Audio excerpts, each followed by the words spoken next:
Lo primero, para aquella gente que será poca, pero alguna habrá que no te conozca, te puedes presentar así muy breve para que todos te contextualicemos un poquillo. Bueno, pues soy un señor mayor, ya jubilado, pero además jubilado con honores, porque soy jubilado con 70 años, me jubilé. O sea, no voluntariamente en la universidad te puedes jubilar, o sea, te puedes jubilar ya desde los 65.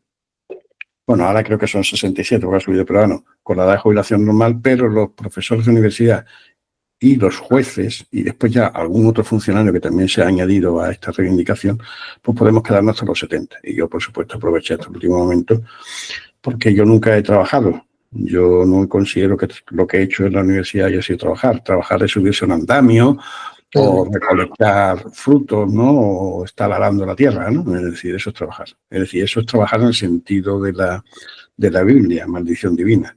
Pero en realidad lo que yo he hecho, que es jugar con mis palomas para saber si aprendían o no aprendían ciertas tareas, o charlar con alumnos, intentar debatir cosas, enseñarles cosas, modificar su conducta, por mí han sido cosas absolutamente que en sí mismo tenían ya un valor. Es decir, que aunque no me hubieran pagado, yo creo que de hecho lo sigo haciendo aunque no me pagan ahora. Porque la jubilación es la etapa de la no contingencia, o sea, que te pagan un sueldo aunque no hagas nada, ¿no? Lo cual tiene un estado magnífico, porque te libras de toda la filosofía, digamos, siquiera más calvinista, ¿no? Más de que el hombre vino a la tierra para trabajar y el trabajo nos dignifica y tal. Y es buenísimo, porque cuando estás jubilado, lo que la gente pide de ti es que no hagas nada. Con lo cual, no haces nada y encima no te sientes mal. O sea, hacer el vago sin conciencia de culpa, lo mejor que hago. Entonces, pues aparte de eso, soy un profesor de universidad que he estado 43 años trabajando en la Universidad de Sevilla como docente y como investigador, siempre desde que, bueno, estudié psicología en la Universidad de Barcelona, allá por los años 70, principios de los años 70, acabé en el año 73. Y, bueno, me hice conductista. Me hice, bueno, yo no iba para psicólogo, cosa muy importante. Yo no tenía para nada vocación de psicólogo. A mí me gustaba ser director de cine. Y me hubiera gustado ser director de cine, te lo digo sinceramente. Me encanta la psicología. Pero si a mí me dices que... si a mí me dices, ¿qué prefieres, esto o te vuelves a la vida atrás y detrás de una cámara? Detrás de una cámara, sin duda. O sea, el cine me fascina y todo el mundo del espectáculo y todo el mundo de entre bambalinas, digamos, me ha gustado siempre mucho, ¿no? Entonces yo quería ser director de cine, pero en aquella época, para ser director de cine, había una única posibilidad, no había, entonces las facultades de Ciencia de la Información se quedaron cuando yo ya estaba más adelante. Había lo que se llama la Escuela de Cinematografía en Madrid, que era el único estudio oficial que había, digamos. De ahí salió, por ejemplo, Amenábar. La famosa tesis, la primera película de él, está rodada en la propia facultad de... Amenábar fue de la primera promoción, creo, ya de la Ciencia de Información. La Escuela de Cine es anterior. Bueno, entonces yo aprobé el ingreso en la Escuela de Cine, pero resulta que mi padre dijo que no, que era eso de estudiar cine, que eso no era serio. Que estudiar una carrera primero y que cuando fuera mayor de edad, pues ya ven. Entonces, desgraciadamente, hacía falta la firma de los padres en aquel momento. O sea, tú con 18 años no podías, o sea, hasta los 21 años no podías emanciparte, digamos, de tus padres con respecto al estudio, ¿sí?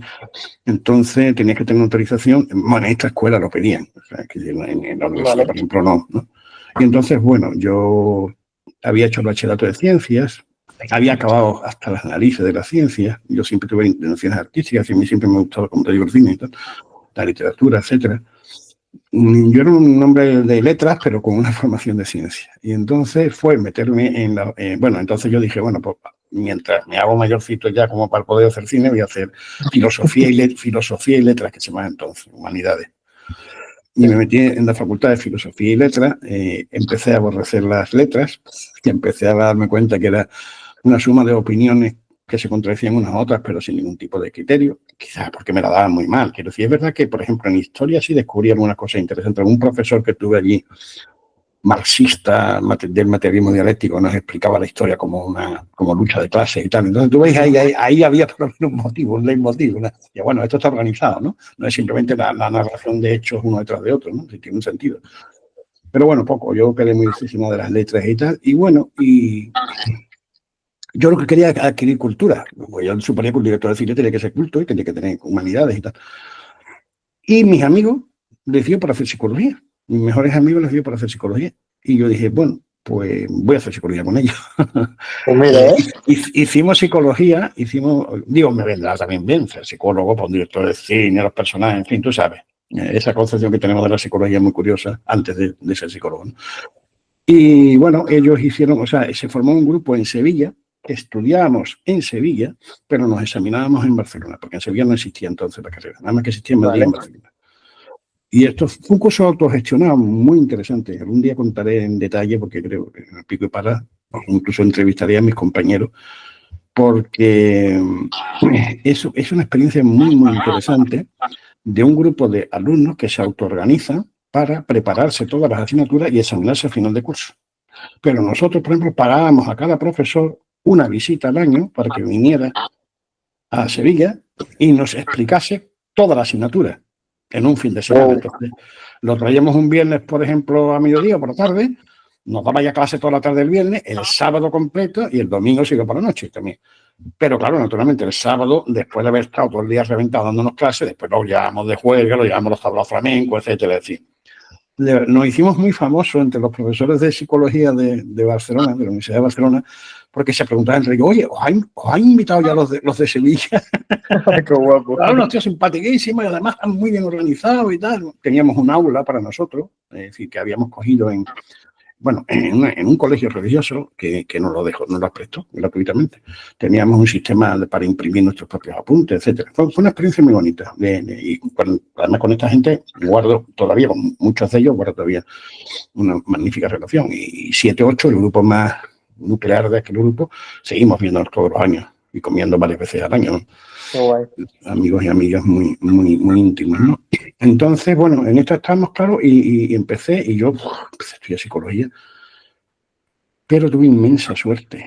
Primera asignatura a preparar, porque teníamos que hacer los apuntes para los compañeros, entonces nos repartíamos los temas. Y entonces a mí me tocó psicología general. Y me tocó aprendizaje. Oh, ya te dieron ahí. Claro, empecé con la aprendizaje y empiezo a ver al Pablo con los perritos y al esquina con las ratas y dije, coño, qué interesante es esto. Y yo veía ahí que allí no eran opiniones una detrás de otra, sino que allí había hecho sistematizado. También me empezó a gustar. Porque siempre me gustó también, quizá por mi formación de bachillerato de ciencia y porque tuve una infancia muy feliz en mi casa. Bueno, muy feliz. Tuve una adolescencia toda en un colegio interno de curas, que no fue tan feliz. Pero previamente la infancia, en mi casa, con mis padres, teníamos un chalet grandísimo, un jardín muy grande, y había una especie de cocheras y de como edificios donde había un montón de herramientas, madera, y bueno, yo con 7, 8 años ya montaba mis eléctricas, no me acuerdo, cuando llegaba la Navidad y montaba el Belén, montamos un río con agua y poníamos un grifo, aquello se inundaba por todos lados, empezamos a hacer ingeniería. Y aquello a mí yo era bastante, no te puedo decir que sea manita porque no soy muy habilidoso, mi hermano sí lo es. Yo no, habilidoso de manos no soy, pero siempre me ha gustado la manipulación de las cosas, es decir, y sí me ha gustado, me he encontrado muy satisfecho cuando he construido algo o he reparado algo, etcétera. Ya claro, me tengo que hacer una caja de esquina y tal, esto me llama mucho la atención. Bueno, termino la carrera y ya no me planteo lo del cine, porque, bueno, yo tenía novia, me quería casar, en aquella época, bueno, la manera de salir de casa era casándose, o sea, quiero decir, ¿no? Y hay que independizarse económicamente, etcétera, ¿no? Entonces, bueno, con un grupo de estos que te digo, los más íntimos, ¿no? Con 4 personas más formamos bueno, nos salió la posibilidad, nos invitaron a la posibilidad de trabajar como psicólogos escolares en un conjunto de colegios. Era un cura que se hizo amigo nuestro y buscaba colaboradores. Y era un cura que se dedicaba a pasar tests en todos los colegios, test colectivos, ¿no? Y entonces, bueno, necesitaba gente, porque era un trabajo inmenso, tenía como 10 o 15 colegios. Y entonces nosotros el primer año le estuvimos ayudando y él mismo nos dejó ya, dice, mira, yo me voy a dedicar a otra cosa, me voy a dedicar a las cosas mías de cura y veo que está en buenas manos, venga, vosotros seguís con esto, tal. Entonces, bueno, claro, ya nos permitió emanciparnos bastante bien y ya montamos un centro. Tuvimos la ayuda también de mucha gente. Vamos, para empezar, la casa en la que estábamos nos resultaba gratis y era una consulta de psicología de un maestro que teníamos en Sevilla que era un psiquiatra. Ah, mira. pero un psiquiatra de los buenos, buenos. Quiero decir, de los buenos en el sentido de que él era súper biologicista, pero era sobre todo un escéptico. Después de muchísimos años, llamado don Arturo San Martín, después, si nos enseñó algo es a poner en duda todo, a no creer en dogmas y a intentar estudiar para saber, es decir, ser críticos y tal. Entonces, bueno, eso fue excelente, ¿no? Pues fue una idea buenísima. Entonces, bueno, empezamos ya como psicólogo y tal, y a partir de ahí.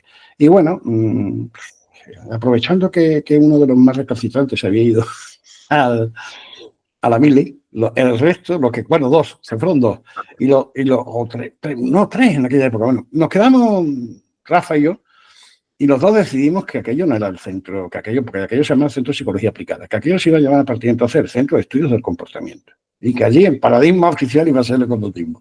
Cuando los otros compañeros llegábamos, que estábamos en debates y tal, igual en duda, pero ¿cómo es esto? Nada, esto está decidido. Fue muy gracioso, pero bueno, la verdad es que todos fuimos conductistas después, ¿no? Y bueno, fue uno de los, yo creo que en Sevilla fue el primer centro todoterreno, hacíamos clínicas, hacíamos escolares y tal, pero que intentábamos implicar desde la terapia de conducta, desde la modificación de conducta de los años 70, claro, que en realidad estamos hablando de la primera generación, ni siquiera de la cognitivo-conductual, pues nosotros ni siquiera, nosotros éramos en ese sentido absolutamente tradicionales y tal. Quitamos un despacho y nos compramos una caja de Skinner, que nos costó un dineral. ¿En serio? Sí. Y quitamos uno de los despachos en la consulta, montamos una caja de Skinner. Pues claro, fíjate, como si fueran 3.000 euros, pero en los años 70. Bueno, a finales de los 70, a principios de los 80. Eso puede ser una burrada. Claro. Más que un coche. Para que te hagas una idea. Mira, yo tenía un coche entonces que era un 2 caballos, que era un coche muy barato. Pero a mí me costó 100.000 pesetas ese coche. Y la caja de Skinner nos costó 500.000. Es decir, como 5 veces un coche barato.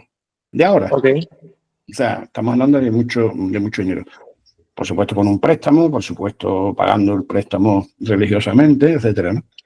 Con un sistema comunista, es decir, nosotros trabajábamos y repartimos por partes iguales con independencia de lo que hubiera trabajado cada uno. Evidentemente había un sistema, era un sistema de tipo Walden 2. Era un sistema en el cual lo que hacíamos era asignar trabajo al que menos trabajo tenía.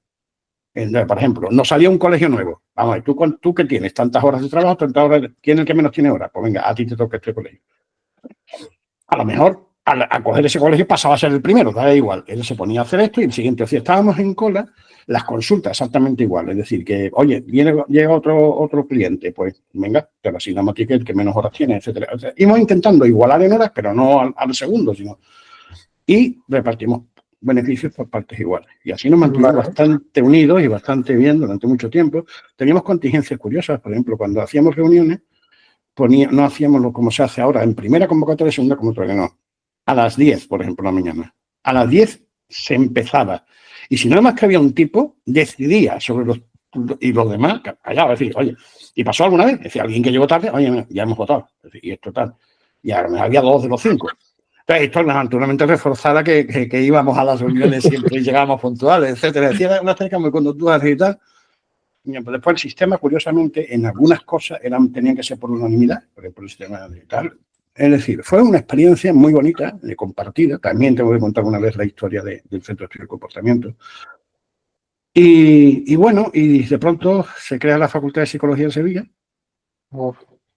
Y entonces nos llaman para que participemos. Entramos todos, los 5, en años distintos.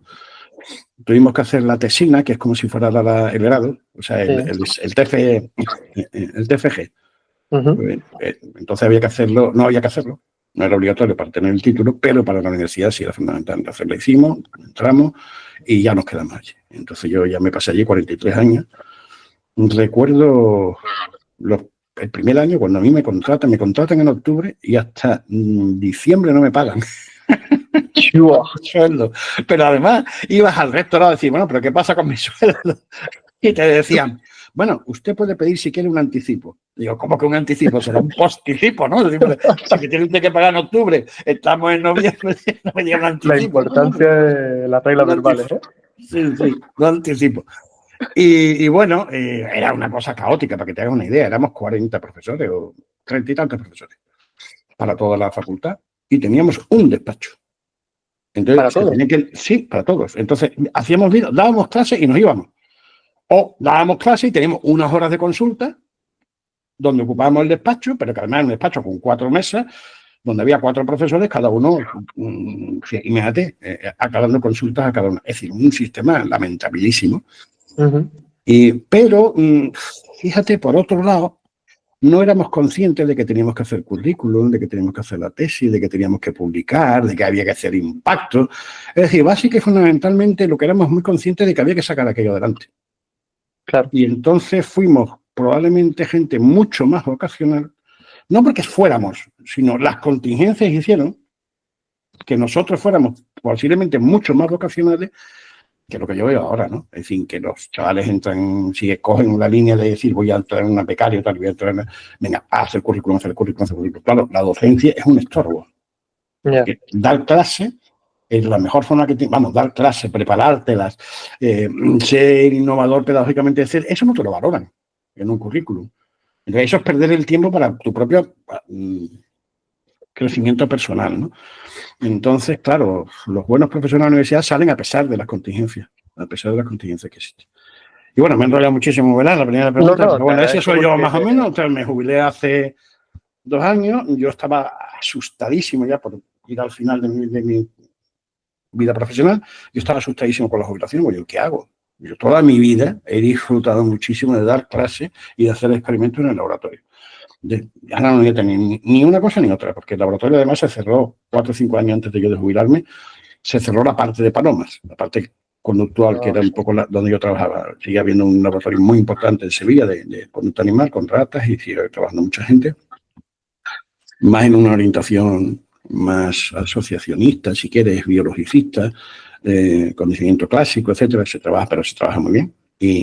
Pero, digamos, la parte donde trabaja, las palomas daban muchos problemas, o al menos se decía que daban muchos problemas en cuanto a animales para mantenerlos, para limpios, etcétera y tal. Se cambiaron las leyes, digamos, de las necesidades que había, digamos, de estabularlas, de otra forma. Es decir, las jaulas donde vivían tenían que ser compartidas con otras palomas, lo cual es una barbaridad desde el punto de vista del análisis conductual, porque tú no puedes trabajar con palomas que están súper estresadas porque están con hambre y se pegan entre ellas, en fin.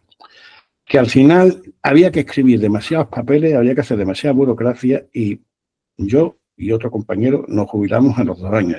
Mira, que lo hagan los jóvenes, la gente más joven no lo hizo, pues se perdió. Entonces yo ya no tengo ni laboratorio ni alumnos. Y entonces yo estaba, ya te digo, en el 2020, me acuerdo, llegó la pandemia. Y a mí me salvó la vida en este aspecto. Porque al llegar la pandemia, yo tuve que empezar a dar clases online. Y al tener que empezar a darse online, como yo también era aficionado al cine, digo, bueno, pues vamos a intentar hacer las clases un poquito bien hechas, ¿no? Entonces vamos a intentar hacer las cosas bien. Entonces me acuerdo que empezamos con pequeñas tonterías. Bueno, primero me compré una buena webcam que tuviera una cierta definición, que es la que estás viendo ahora, que en Ultra HD, después unos focos también, buenos, etcétera. Me compré una pantalla verde, que ahora no estoy utilizando, porque utilizo la pantalla verde, bueno, etcétera. Una serie de cositas un buen micrófono, que es fundamental para que se te entienda y se te oiga. Esencial, vamos, que decir, es lo primero que aprendí de los youtubers. Es decir, antes que nada, cómprate un micrófono. Y efectivamente, es la primera inversión que hay que hacer. Porque si no te entienden, no sigue nada, por muy bonito que sea la imagen, ¿no? O sea, es mucho más importante que la imagen, es el sonido, ¿no? La parte del SABEC de todos estos vídeos del máster y demás, ¿la llevas tú en el sentido de...? Bueno, eso lo hemos hecho entre todos. Bueno, un poco yo sí, en parte sí. Y en parte el sonido, Raúl, que es el que va a organizar el año que viene, también es de SABEC y va a organizar el año que viene el congreso de SABEC en noviembre, en Badajoz, el profesor en Badajoz. Sí voy a ir. Y Raúl es músico de vocación, que decía, está trabajando en 20.000 grupos de música, quiero decir, de música rock, tal, y música pop rock, ¿no? Y él ya incluso ha producido discos de su grupo y tal. Entonces él, todo el tema del audio lo llevaba con una pequeña mesa de mezclas y tal. Y sí, la parte un poco de vídeo y de tal, al principio, sobre todo los primeros, sí los llevé yo. Después ya profesionalizamos un poco esa cosa. Y ya últimamente está totalmente profesionalizado. Ya lo cargamos a gente porque ahora ya no lo podemos permitir, claro. Entonces, bueno, esta es un poco la historia, que es lo que te decía. Cuando llegan los años de la pandemia, yo empiezo a trabajar con esto y entonces me doy cuenta de que, claro, la clase se puede dar también online y puede llegar a mucha gente. Y te cuento una anécdota que creo que es muy significativa. Adelante, todo oídos. Cuando yo daba clases, tenía la posibilidad de hacer invitaciones a gente que no fuera de clase. O sea, yo podía invitar, dar un enlace, como estamos tú y yo, y aparte de mis alumnos oficiales, podían entrar. La plataforma te permitía dar invitaciones. Vale. Entonces, con las redes, bueno, yo entro también en los, claro, cuando la pandemia, entro en las redes por entretenimiento y me encuentro con una cosa que se llamaba psicotwitter, en Twitter. Psicotwitter. Psicotwitter era un grupo de gente, que ya no existe, ya psicotwitter, un grupo de gente que se agrupaba bajo esa etiqueta y que eran todos conductistas.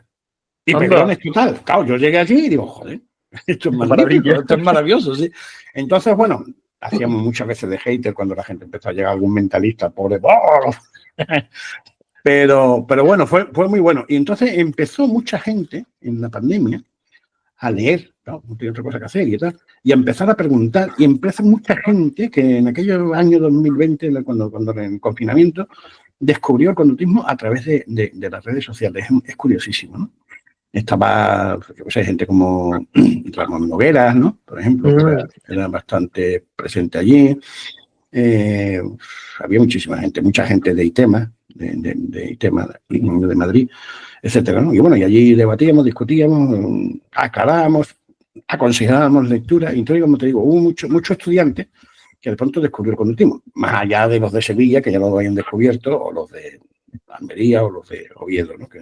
O los de la Autónoma de Madrid, que son las fuentes del conductismo en España, están ahí. O sea, Almería, la Autónoma de Madrid, Sevilla y Oviedo. Si fuera de esto, no se le conoce ni tienen ganas de conocerlo, ¿no? Entonces, bueno, esto fue un poco la historia. Entonces, a mí, como te decía, me salvó la pandemia porque de pronto me encontré con que la jubilación yo tenía cosas que hacer.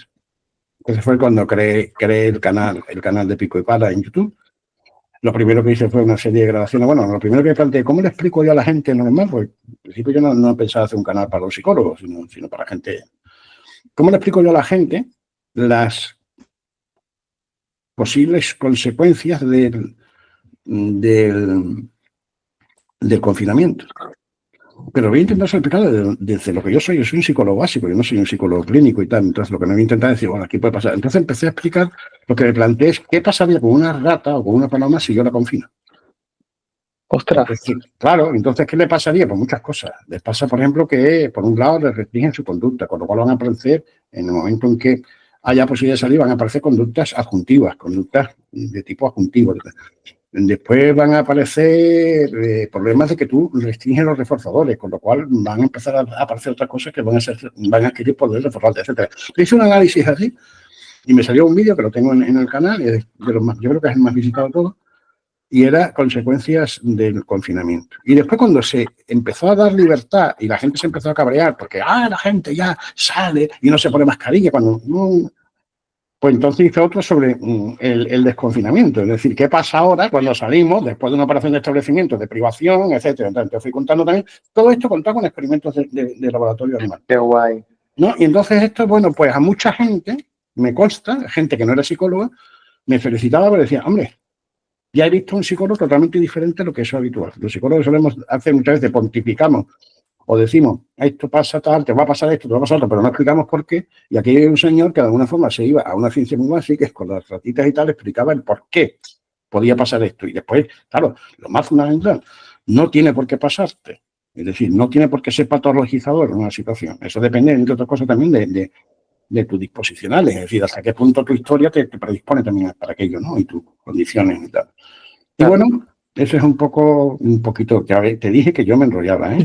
Es decir, yo tengo una alta tasa de conducta verbal para ser yo encantado de escuchar. Pero bueno, ya te he contestado a la primera pregunta, que era quién soy, ¿no? A la primera de tantas. Creo que me del 1 al 10, menos. así un número rápido, del 1 al 10, ¿cuánto de feliz te sientes ahora mismo? Pues mira, 9, 10, hombre, 10 es que, pero 9, o sea, muy bien. Yo, fíjate, en esto voy a hacer una barbaridad, que voy a alabar a Seligman, que es un tipo que me cae horrible. Por la psicología positiva, claro, y tal, pero buen motivo.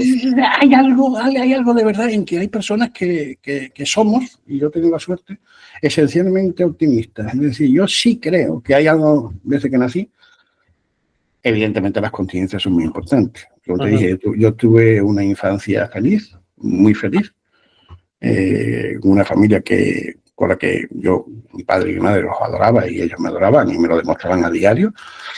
Yo tuve un trauma, si quieres, con 10 años que me mandan a un colegio interno a Valladolid. Yo andaluz, además, o sea, me parecían marcianos, o sea, hablaban rarísimo, estos vallisoletanos, yo hablaba en el castellano correcto, ¿no? Y yo no, pero yo hablaba andaluz, claro, ni entendía algunas palabras. Y además fue un trauma, con 10 años, separarme de mis padres, en 10 años de entonces, porque claro, los niños entonces no teníamos, fíjate, no había televisión, yo no conocía la televisión. Claro. Había ido al cine 2 o 3 veces en mi vida, o sea, quiere decir que no, yo estaba como muy metido en mi familia y en mi casa y con mis 4 o 5 amigos del pueblo, ¿no? Y entonces, claro, de pronto te vas a un sitio, tienes que compartir vida con un montón de gente, etcétera. Entonces, para mí fue un golpe tremendo, ¿no? Pero no hubo trauma, quiero decir, yo siempre digo, los curas me regalaron 2 cosas muy importantes, el colegio cura. El colegio cura, un colegio estricto, de la Salle, duro, en fin, horrible. Todo era castigo, castigo positivo físico, quiero decir, si no aprendía y tal. A mí no se me daban mal los estudios, la verdad. Es decir, yo pronto aprendí que tenía que estudiar porque si no allí me iban a inflar a palos. Y por otro lado, que aquello era aburridísimo. Y yo, pues bueno, si me quería entretener algo, por lo menos aprender en los libros, lo que había, ¿no? Es decir, me empecé a aficionar mucho a leer. En los curas tenían una biblioteca bastante inmensa y entonces podíamos sacar libros todos los días, devolverlos y al día siguiente yo me bebía los libros de Salgari, de Julio Verne, de todo. Bueno, entonces me aficioné a leer, pero sobre todo, además, yo cogí hábitos de estudio en el colegio.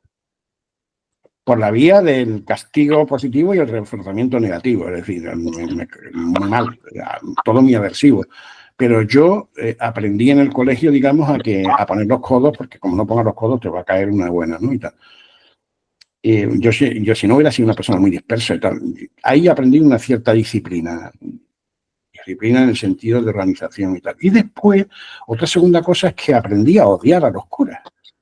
Claro, me dan tan cabrones, pues yo, con perdón. Y resultado de eso, claro, perdí la fe, me hice ateo, me hice anticlerical y me hice muy racionalista y muy escéptico. Es decir, no me vengas con cuentos que no me los creo. No intentes convencerme que si no es con argumentos. Bueno, eso ha influido mucho en mi vida, ¿no? Yo soy, entre otras cosas, conductista por eso, es decir, porque no me creo. Yo cuando digo al señor Freud y cuento una serie de cosas, yo digo, oiga, ¿y por qué me lo tengo que creer? Es decir, deme datos, deme base, que yo pueda comprobar empíricamente que no me está usted engañando, etc. Entonces me volví muy escéptico y eso en mi vida me ha venido bien, sigo siendo muy escéptico. Y soy absolutamente intolerante, o sea, yo creo que soy una persona muy tolerante, pero soy solamente intolerante con los intolerantes.